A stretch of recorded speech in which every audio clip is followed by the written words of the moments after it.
পহেলা বৈশাখের দিন কি করবে? আমার সন্তান, আপনাদের সন্তান, আপনাদের মেয়ে, প্রাপ্তবয়স্ক মেয়েগুলোকে শাড়ি পরে কিভাবে স্কুলে পাঠান? কিভাবে সে শাড়ি পরে পেট বের করে অশ্লীলতা বেহায়া হয়ে কিভাবে স্কুলে পাঠান? আপনি বাবা হিসেবে আপনার লজ্জা লাগে না?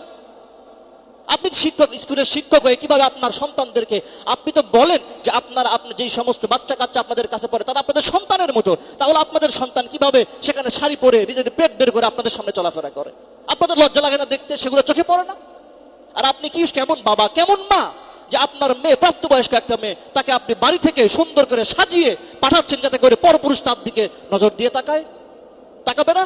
আরে বলেন না, বাস্তবতা বলেন। আপনার সুন্দরী সন্তানকে যদি শাড়ি দিয়ে একদম সুন্দর করে সাজিয়ে বাহিরে পাঠান, তাহলে কি যুবক যারা আছে যাদের দৃষ্টি অবনত থাকে না, তারা কি তাকাবে না? তারা খুব বেশি ভালো নজরে তাকাবে? আর জোরে বলেন তাকাবে? তাহলে আপনি পিতা হিসেবে আপনার লজ্জা হয় না যে আপনার একটা প্রাপ্তবয়স্ক মেয়েকে আপনি শাড়ি পটিয়ে স্কুলে বাহিরে পাঠিয়ে দেন? আপনার মেয়েরা সারাদিন টই টই করে ঘুরে বেড়ায়, পরপুরুষের সামনে সেভাবে সে ঘুরে বেড়ায় নির্লজ্জের মতো। আপনি তো অভিভাবক, কিভাবে আপনার প্রাপ্তবয়স্ক মেয়েকে আপনি ভাবে পাঠান? তৃতীয় নাম্বার বলে শেষ করে দেই, অবাধ মেলামেশা। অবাধ কি? অবাধে মেলামেশা, নারী পুরুষ একসাথে কি মেলামেশা। এটা নিয়ে বলতে গেলে নিজের কাছেই খারাপ লাগবে। আজীব অবস্থা। শিক্ষাঙ্গন, যেখানে মানুষ আমার সন্তানকে দিয়েছে, মানুষ সন্তানকে মানুষ হিসেবে প্রতিষ্ঠিত করার জন্য, মানুষ বানানোর জন্য, সুশিক্ষায় শিক্ষিত করার জন্য। কেউ কি এই উদ্দেশ্যে নিজের সন্তানকে স্কুলে মাদ্রাসায় পাঠান যে আপনার সন্তান সেখানে গিয়ে অশ্লীলতা শিখুক, মানুষ না হয়ে অমানুষ হোক, সুশিক্ষায় অর্জন না করে কুশিক্ষা অর্জন করুক, এই উদ্দেশ্যকে কেউ সন্তান স্কুলে পাঠান? আর জোরে বলেন না কেন পাঠান? আপনার কোনো সন্তান, ছেলে মেয়ে, কাউকেই কি এই উদ্দেশ্যে শিক্ষাঙ্গনে, স্কুল কলেজ মাদ্রাসা ইউনিভার্সিটিতে কি এই উদ্দেশ্যে পাঠান যে সেখানে গিয়ে অশ্লীলতা শিখুক, লজ্জা শরম হায়া সবকিছু কি ধ্বংস করে দিক, এই উদ্দেশ্যে কেউ পাঠান? নাকি সন্তানকে সুশিক্ষায় শিক্ষিত করার জন্য, সেখানে গিয়ে প্রকৃত মানুষ হিসেবে মানুষ করে তোলার জন্য পাঠান? উদ্দেশ্য কোনটা? আমার সন্তানকে শিক্ষকেরা সুশিক্ষায় শিক্ষিত করবে, এজন্যই তো পাঠান, তাই না? এজন্যই তো পাঠান, এটাই তো উদ্দেশ্য। কিন্তু পহেলা বৈশাখে শিক্ষাঙ্গনের ভিতরে হয় কি? মেয়েরা শাড়ি পরে পেট বের করে নিজেদের, কথাগুলো বলতে লজ্জা লাগতে পারে, শুনতেও লজ্জা লাগতে, কিন্তু বাস্তবতা তো এটা। পহেলা বৈশাখের দিন কি করবে? আমার সন্তান, আপনাদের সন্তান, আপনাদের মেয়ে, প্রাপ্তবয়স্ক মেয়েগুলোকে শাড়ি পরে কিভাবে স্কুলে পাঠান? কিভাবে সে শাড়ি পরে পেট বের করে অশ্লীলতা বেহায়া হয়ে কিভাবে স্কুলে পাঠান? আপনি বাবা হিসেবে আপনার লজ্জা লাগে না? আপনি শিক্ষক, স্কুলের শিক্ষক হয়ে কিভাবে আপনার সন্তানদেরকে, আপনি তো বলেন যে আপনার যেই সমস্ত বাচ্চা কাচ্চা আপনাদের কাছে পড়ে তারা আপনাদের সন্তানের মতো, তাহলে আপনাদের সন্তান কিভাবে সেখানে শাড়ি পরে নিজেদের পেট বের করে আপনাদের সামনে চলাফেরা করে? আপনাদের লজ্জা লাগে না দেখতে? সেগুলো চোখে পড়ে না?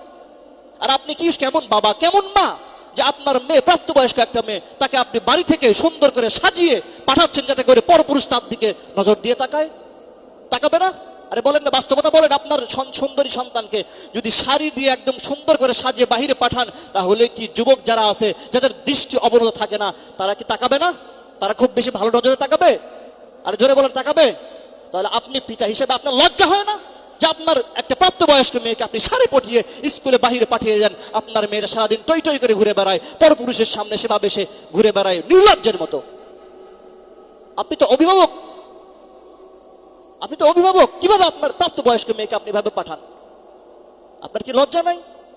আপনি তো দায়ুস। আল্লাহ রাসূল সাল্লাল্লাহু আলাইহি ওয়াসাল্লাম 3 ব্যক্তির জন্য জান্নাত হারাম করেছেন। কয় ব্যক্তি? আর জোরে বলেন কয় ব্যক্তি? 3 ব্যক্তি। 1 নাম্বার হচ্ছে ওই ব্যক্তি যে মদ পান করে। 1 নাম্বার কে? ওই ব্যক্তি যে কি করে? মদ পান করে। 2 নাম্বার হচ্ছে ওই সন্তান যে মা বাবার অবাধ্য। কার অবাধ্য? মা বাবার অবাধ্য। 3 নাম্বার হচ্ছে ওই ব্যক্তি আদ-দায়ুস, আল্লাহ রাসূলের ভাষা আদ-দায়ুস আল্লাযী ইউকিরু, যেই ব্যক্তি নিজের সন্তান, নিজের স্ত্রীকে অশ্লীলতা করতে দেখেও বাধা দেয় না, সেই ব্যক্তি দায়ুস। আল্লাহ রাসূল বলেন তার জন্য জান্নাত হারাম। চিন্তা করেছেন একবার? পাপ করবে আপনার সন্তান, পাপ করবে আপনার স্ত্রী, আর বিনিময়ে জান্নাত আপনার জন্য হারাম হয়ে যাবে। একটাবার কি আপনাদের বিবেকে বাজে না যে নিজের প্রাপ্তবয়স্ক সন্তানকে শাড়ি পরিয়ে বা সুন্দর করে সাজিয়ে পাঠিয়ে দিচ্ছে স্কুলে?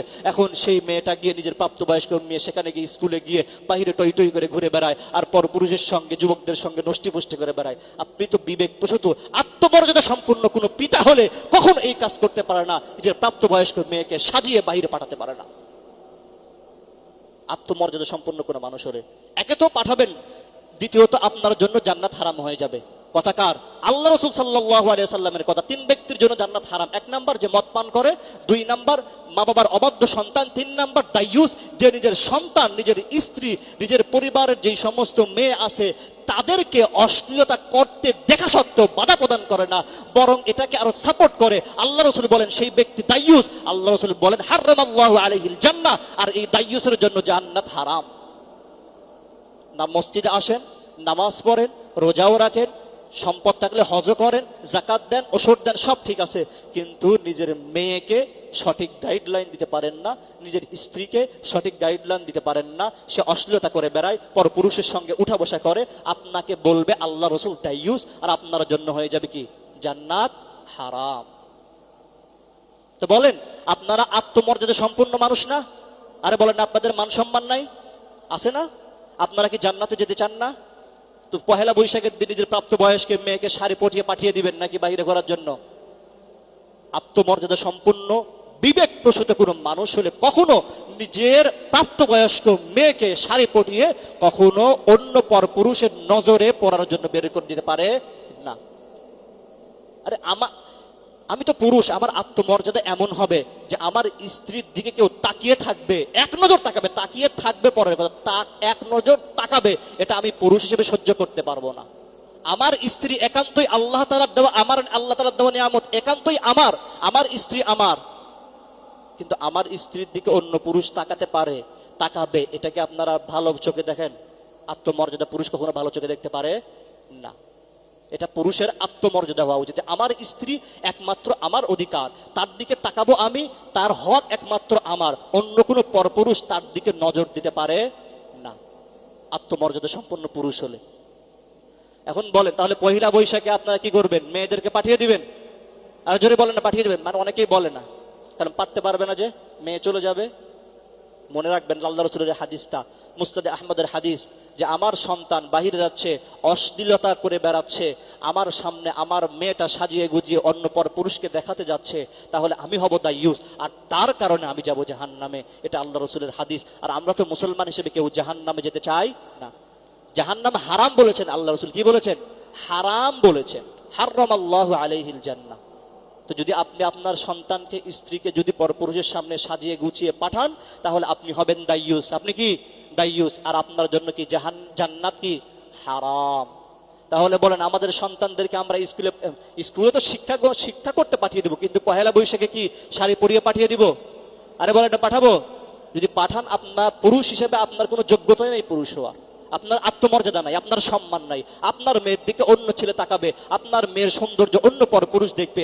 আপনি পুরুষ হিসেবে, বাবা হিসেবে, আপনি স্বামী হিসেবে আপনার যদি বিবেকে না বাঁধে, কষ্ট না হয়, রাগ না হয়, তাহলে আপনার ভিতরে পুরুষত্ব নাই।